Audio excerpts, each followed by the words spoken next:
Hello guys and welcome back to go legal and this is Sushant. और आज हम इस वीडियो में बात करने वाले हैं नार्को टेस्ट के बारे में कि नार्को टेस्ट होता क्या है। और बहुत सारे क्वेश्चंस आते हैं कि जो नार्को टेस्ट में जो पूछा जाता है, जो वहाँ से स्टेटमेंट निकलती है, क्या वो एडमिसिबल होती है।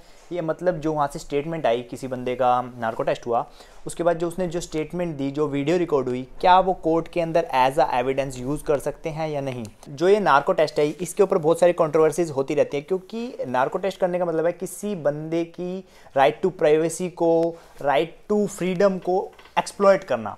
तो इसके ऊपर सुप्रीम कोर्ट के भी कुछ जजमेंट्स हैं। तो आज हम इन सब चीज़ों के बारे में बात करेंगे और हम बात करेंगे कौन से ऐसे फेमस केस हैं जिनके अंदर नार्को टेस्ट हुआ, और नार्को टेस्ट का जो यूज़ होता है उसको किस तरह से एज अ एविडेंस यूज़ किया जाता है कोर्ट के अंदर। तो ये सारी बात हम इस वीडियो में डिस्कस करेंगे। तो चलो शुरू करते हैं। और अब हम बात करेंगे कि नार्को टेस्ट होता क्या है। तो नार्को टेस्ट में होता क्या है, एक केमिकल को इंजेक्ट किया जाता है बॉडी के अंदर, जिसको ट्रुथ सीरम बोलते हैं, और उसका साइंटिफिक नेम सोडियम पेंटाथल है। और इसको इंजेक्ट करने के बाद जो बॉडी है वो सब कॉन्शियस हो जाती है। मतलब एक तरह से जैसे नशा चढ़ता है ना, ऐसे इंसान को थोड़ा सब कॉन्शियस हो जाता है। उसकी जो दिमाग है वो प्रॉपरली वर्क करना बंद कर देता है। अब ये है कि इसको ट्रुथ सीरम इसलिए बोला जाता है, जब कोई बंदा पूरे होशो हवास में है तो वो झूठ कैसे बोलता है। जब वो झूठ बोलता है ना, तो बहुत सारी इमेजिनेशंस करता है, इमेजिनेशंस को अपनी बातों में जोड़ के झूठ बोलता है। और जब ये केमिकल बॉडी में जाता है तो वो सब कॉन्शियस हो जाता है, उसका जो माइंड है प्रॉपरली वर्क नहीं कर पाता।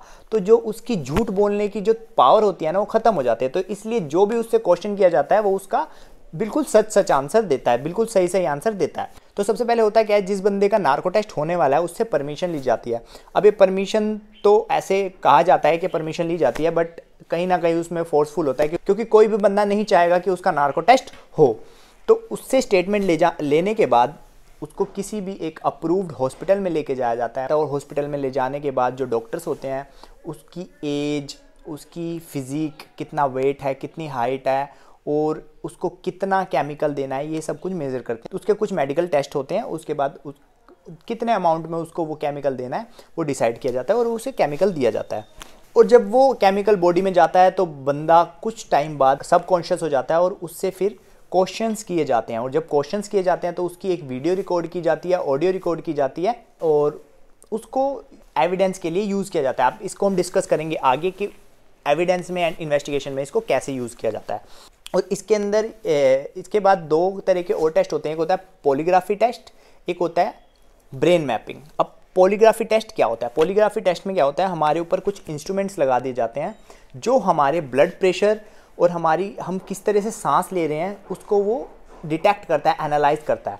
अब जब भी कोई बंदा झूठ बोलेगा तो उसकी एक हार्ट बीट बढ़ जाएगी, वो सांस तेज लेने लग जाएगा। तो उसके अंदर जो भी उसका सॉफ्टवेयर होता है, जब भी बंदे से कोई क्वेश्चन किए जाते हैं और उसका अगर वो गलत आंसर दे रहा होता है या झूठ बोल रहा होता है तो वो बीप करती है। तो ये हो गया पॉलीग्राफी टेस्ट, जिसके अंदर उस बंदे की जो ब्लड प्रेशर है और वो किस तरह से सांस ले रहा है, ये सब चीज़ नोट की जाती है और उसके अकॉर्डिंग जज किया जाता है कि झूठ बोल रहा है या सच बोल रहा है।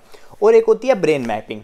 अब ब्रेन मैपिंग में क्या होता है, जो एक्यूज्ड है, जिसका ब्रेन मैपिंग टेस्ट हो रहा है, उसके सिर के ऊपर कुछ तार या कोई एक कैप लगा देते हैं जिसके अंदर कुछ सेंसर्स होते हैं जो कि ब्रेन को डिटेक्ट करते हैं कि कैसे ब्रेन रिएक्ट कर रहा है। और वो कैप लगाने के बाद, वो सेंसर्स लगाने के बाद, जो एक्यूज्ड है, जो बंदा है जिसका टेस्ट हो रहा है, उसको कुछ ऑडियोज़, कुछ वीडियोज़ या कुछ बातें बोली जाती हैं, और उसके बाद देखा जाता है कि उसका माइंड कैसे रिएक्ट कर रहा है।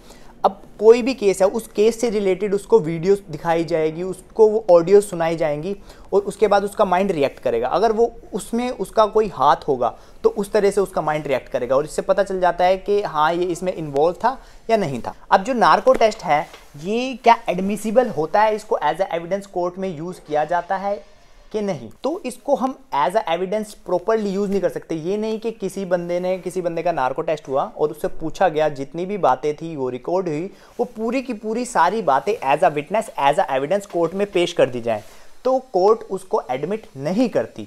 जो ये नार्को टेस्ट है, इसके अंदर इसको बस एज अ एड यूज़ किया जाता है इन्वेस्टिगेशन के लिए। फॉर एग्जाम्पल, कोई एक मर्डर केस है और उसके अंदर कोई एक सस्पेक्ट है कि उस सस्पेक्ट ने मर्डर किया है।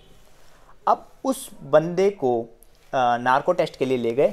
अब उससे डायरेक्टली ऐसे क्वेश्चंस नहीं कर सकते कि क्या तूने मर्डर किया है, क्योंकि अगर वो हाँ भी कर देगा कि हाँ मैंने मर्डर किया है, तो इसको एडमिसिबल नहीं किया जाएगा कोर्ट के अंदर एज अ एविडेंस। तो उससे किस तरह के क्वेश्चंस किए जाते हैं? उससे क्वेश्चंस किए जाते हैं, तेरा क्या मोटिव हो सकता है इसको मर्डर करने का। अब वो अगर मोटिव बता देता है तो उस मोटिव के अकॉर्डिंग जो पुलिस है, जो सीबीआई है, उस तरह से इन्वेस्टिगेशन करेगी और जो प्रूफ है उनको कलेक्ट करेगी। या उससे पूछा जा सकता है कि मर्डर फॉर एग्जांपल एक नाइफ से हुआ, चाकू से हुआ, तो उससे ये पूछा जा सकता है कि जिस नाइफ से मर्डर हुआ वो नाइफ कहाँ पर है। अब जब वो नाइफ मिल जाएगा तो उस नाइफ के ऊपर उसके फिंगरप्रिंट्स होंगे और बहुत सारे ऐसे एविडेंस वहाँ से मिल सकते हैं। तो जो वो वहाँ से एविडेंस मिले, उन एविडेंस को हम कोर्ट में यूज़ कर सकते हैं एज अ एविडेंस। पर जो उसने स्टेटमेंट दी, जो वीडियो रिकॉर्ड हुई, उसकी जितनी भी स्टेटमेंट थी वो एडमिसिबल नहीं होती। तो जो नार्को टेस्ट होते टाइम जो भी एक वीडियो रिकॉर्ड हुई, जो भी स्टेटमेंट रिकॉर्ड हुई, वो एडमिसिबल नहीं होएगी कोर्ट के अंदर, बट जो उस स्टेटमेंट से डिस्कवरी स्टेटमेंट होएगी वो यूज़ की जाएगी। मतलब डिस्कवरी स्टेटमेंट मतलब हो गया उसने कुछ बता दिया, मैंने इस वेपन का यूज़ किया था या मेरा मोटिव ये था, तो ये हो गई डिस्कवरी स्टेटमेंट। और अब वो डिस्कवरी स्टेटमेंट को एज अ एड इन्वेस्टिगेशन में यूज़ किया जाएगा। इससे क्या होता है कि जो इन्वेस्टिगेशन होती है सीबीआई की, पुलिस की, वो इजी हो जाती है। तो पुलिस सीबीआई अपने अकॉर्डिंग इन्वेस्टिगेट कर रहे हैं, तो वो इतना नहीं सोच पाते कि इसका मोटिव क्या होगा, या सर्च नहीं कर पा रहे कि इसका मोटिव क्या था। तो नार्को टेस्ट से उनको मोटिव का पता चल सकता है, और मोटिव का पता लग जाने के बाद वो और अच्छे से इन्वेस्टिगेट कर सकते हैं। और जब वो उस अकॉर्डिंग इन्वेस्टिगेट करेंगे तो उनको और एविडेंस मिलेंगे, और उन एविडेंस को हम कोर्ट में यूज़ कर सकते हैं।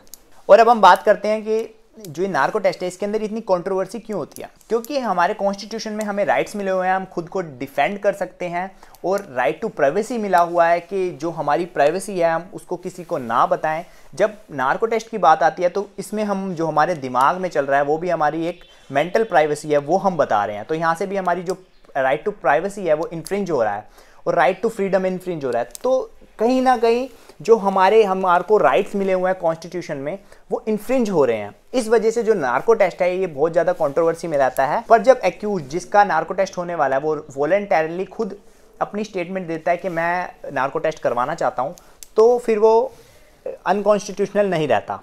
पर इस केस में भी हम उसकी जो स्टेटमेंट रिकॉर्ड करी नार्को टेस्ट के टाइम पर, उसको एडमिसिबल नहीं मानेंगे, कोर्ट उसे एडमिसिबल नहीं मानेगी। उसके अंदर जो भी डिस्कवरी स्टेटमेंट्स होंगी उसी को एडमिट किया जाएगा, जैसे मैंने पहले बताया। और अब एक क्वेश्चन है जो बहुत ज़्यादा फ्रीक्वेंटली आस्क क्वेश्चन है, जो पूछा जाता है कि उसको वो केमिकल दे दिया, वो सबकॉन्शियस हो गया। सबकॉन्शियस हो जाने के बाद उससे जब क्वेश्चंस पूछे तो क्वेश्चंस का आंसर नहीं दे रहा, चुप है। तो इस केस में उससे ज़बरदस्ती उसके आंसर्स नहीं दिलवाए जा सकते, उसको इन्फ्लुएंस नहीं किया जा सकता, उसके साथ ज़बरदस्ती नहीं की जा सकती। अगर वो आंसर नहीं दे रहा तो उसको हम ज़बरदस्ती नहीं कर सकते। और इसी वजह से नार्को टेस्ट को अनकॉन्स्टिट्यूशनल और इलीगल कहा जाता है। तो और अब हम बात करेंगे कुछ ऐसे फेमस केस जिन केस के अंदर नार्को टेस्ट हुआ। और सबसे पहले जो नार्को टेस्ट इंडिया में हुआ वो हुआ था गोधरा कार्नेज केस में। और उसके बाद कुछ और इम्पोर्टेंट और फेमस केस हैं जिनके अंदर नार्को टेस्ट हुआ। उनमें से है Arun Bhatt kidnapping case, sister Abhaya case जो हमने लास्ट वीडियो बनाई थी, जिसका डिसीजन 28 साल बाद हुआ, उसके अंदर भी नार्को टेस्ट हुआ था। और अभी रिसेंटली हुए कुछ केसेस हुए, उनमें से हैं जैसे Kathua rape case, Hathras rape case, और एक बहुत ही फेमस केस जिसका नाम है अरुषि मर्डर केस। इन सब केसेस के अंदर नार्को टेस्ट हुआ था। ऐसे बहुत सारे केसेस हैं, बट ये कुछ ऐसे केसेस हैं जो बहुत ज़्यादा फेमस हुए, न्यूज़ में आए। तो ये थे कुछ केस। और आई थिंक अब आपको क्लियर हो गया होगा कि नार्को टेस्ट होता क्या है और किस तरह से नार्को टेस्ट किया जाता है, और नार्को टेस्ट की जो स्टेटमेंट है उसको किस तरह यूज़ किया जाता है।